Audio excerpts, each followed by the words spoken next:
요한계시록 17장.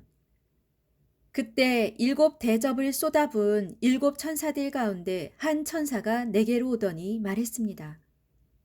이리 오너라. 많은 물 위에 앉아 있는 큰 음녀가 어떤 심판을 당하는지 내게 보여주겠다. 세상의 뭇 왕들이 그 여자와 더불어 음행하였고 땅 위에 살고 있는 사람들도 그 여자가 주는 음행의 포도주에 잔뜩 취하였다. 그리고 그 천사는 성령으로 휘감아 나를 광야로 데리고 갔습니다. 거기서 나는 한 여자가 붉은 짐승을 타고 앉아 있는 것을 보았습니다.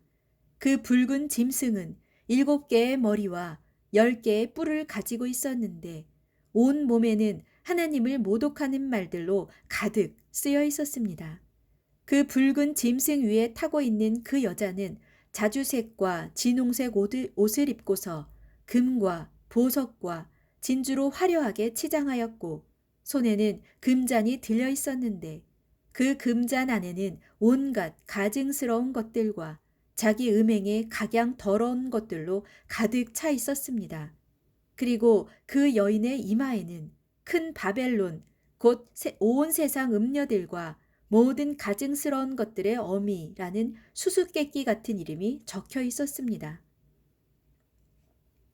또 내가 보니 그 여자는 성도들의 피, 곧 예수를 전한 증인들의 피를 마시고 잔뜩 취해 있었습니다. 그래서 나는 그 여자를 보는 순간 소스라치게 놀랐습니다. 그때 천사가 내게 말했습니다. 왜 그렇게 놀라느냐? 내가 이 여자의 비밀과 이 여자가 타고 있는 그 짐승, 곧 7개의 머리와 10개의 뿔을 가진 그 붉은 짐승의 비밀을 너에게 가르쳐 주겠다.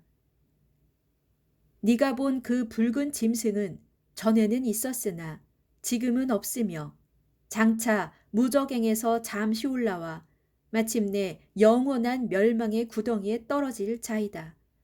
땅 위에 사는 사람들 가운데 이 세상이 창조된 때로부터 하늘나라 생명책에 그 이름이 기록되어 있지 않은 사람들은 그 짐승을 보고 크게 놀랄 것이다. 그것은 영영 없어진 줄 알았던 그 짐승이 다시 나타났기 때문이다. 여기에 지혜로운 마음이 요구된다. 그 붉은 짐승에게 달려있는 7개의 머리는 그 여자가 앉아있는 7개의 산이요. 또한 7왕이다.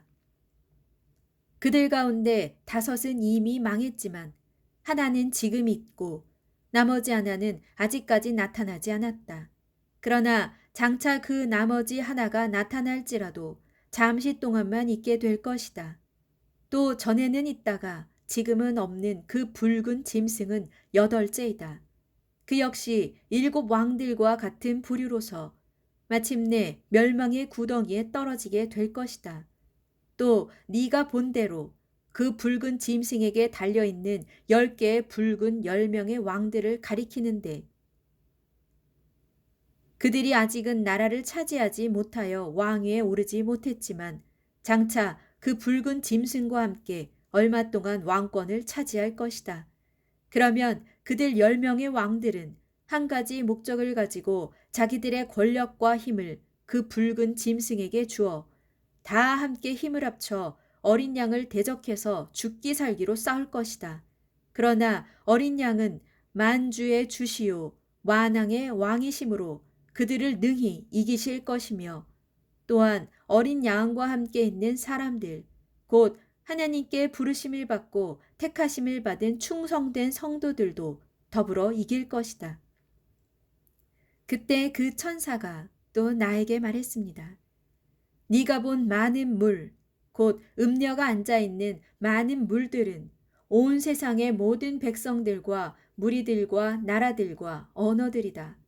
그리고 네가 본 그 10뿔과 붉은 짐승은 마음이 변해 그 음녀를 심히 미워하게 될 것인데 그래서 그들은 그녀를 철저하게 파멸시켜 완전히 벌거벗은 꼴로 만들어버릴 것이다.